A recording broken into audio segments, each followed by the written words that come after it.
Okay, quick question. If you had $500 extra a month to throw at debt, would you attack the smallest balance first or the one charging you the most interest? Most people have a strong gut reaction to that question. And here's the twist. Your gut is probably wrong about which one gets you out of debt faster, but right about which one actually works. Today, I'm breaking down debt snowball versus debt avalanche, the real math behind both, and which one you should actually use based on how your brain works, not just a spreadsheet. My name is Jack. If you're staring down multiple debts and don't know where to start, this is for you. Here's the setup. Say you have 3 debts. A credit card at $2,000 with 24% interest, a car loan at $8,000 with 6% interest, and a personal loan at $4,000 with 12% interest. You've got $300 a month extra to put toward debt beyond minimum payments. 2 popular strategies tell you to attack this completely differently. The debt snowball says pay minimums on everything, then throw every extra dollar at your smallest balance first, regardless of interest rate. In this case, that's the credit card at $2,000. Once it's gone, you roll that payment into the next smallest, the personal loan, then finally the car loan. The debt avalanche says ignore balance size completely. Attack whichever debt has the highest interest rate first. In this case, it's still the credit card at 24%, so the order happens to match here, but it won't always. Let's change the numbers slightly to show where they diverge. Same 3 debts, but now say the personal loan is $2,500 at 12% and the credit card is $3,000 at 24%. Snowball says attack the personal loan first because it's smaller. Avalanche says attack the credit card first because the interest rate is higher, even though it's a bigger balance. Here's the part almost nobody explains clearly.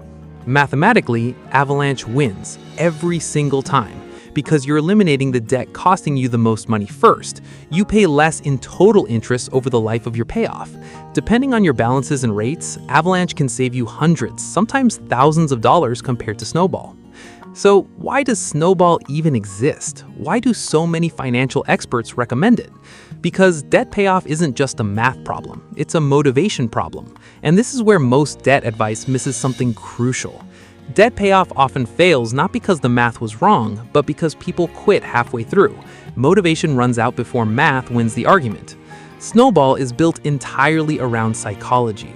When you pay off your smallest debt first, you get a win, fast. That $2,000 credit card might be gone in 2 or 3 months instead of 2 or 3 years. And that quick win creates something Avalanche often can't: momentum. You see progress, you feel capable, you keep going. Avalanche, on the other hand, can feel brutal in the beginning. If your highest interest debt also happens to be your largest balance, you might grind away for a year or more before you see a single debt fully disappear. Mathematically efficient, emotionally exhausting. So here's the real question this video is answering. Not which method is smarter, which method will you actually finish? Let's talk about how to figure out which one fits you. Ask yourself this: have you started and abandoned a debt payoff plan before? If yes, you likely need quick wins to stay engaged, which points towards Snowball. Do you consider yourself someone who sticks with long-term plans even without visible progress, like consistently investing without checking your portfolio? If yes, Avalanche will probably work fine for you and save you real money. There's also a hybrid option most people don't talk about. Start with Snowball for your first 1 or 2 debts to build momentum, then switch to Avalanche once you've proven to yourself that you can stick with the plan.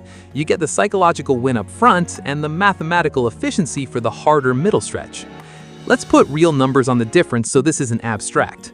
Using our second example, personal loan at $2,500 and 12%, credit card at $3,000 and 24%, plus the $8,000 car loan at 6%, if you follow Avalanche correctly, you typically save around 8 to 15% in total interest paid compared to Snowball, depending on your exact rates and how long payoff takes.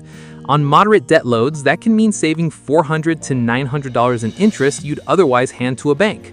That's not nothing, but if Snowball is the version you'll actually finish and Avalanche is the version you'll abandon in month 4, Snowball's smaller mathematical cost is worth every penny, because an unfinished Avalanche plan costs you infinitely more than a finished Snowball one.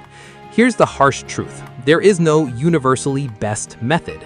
There's only the method that matches how you're wired, applied consistently until the debt is gone. But here's the hopeful part: either method beats standing still. The interest doesn't care which strategy you picked. It only cares whether you're paying extra at all. Pick the one you'll stick with. Automate the extra payment so willpower isn't required every month, and let time do the rest. If you remember one thing from this video, remember this. The best debt payoff plan isn't the one a calculator says is optimal. It's the one still running on your bank statement 6 months from now. Because on this channel, we don't do perfect, we do finished.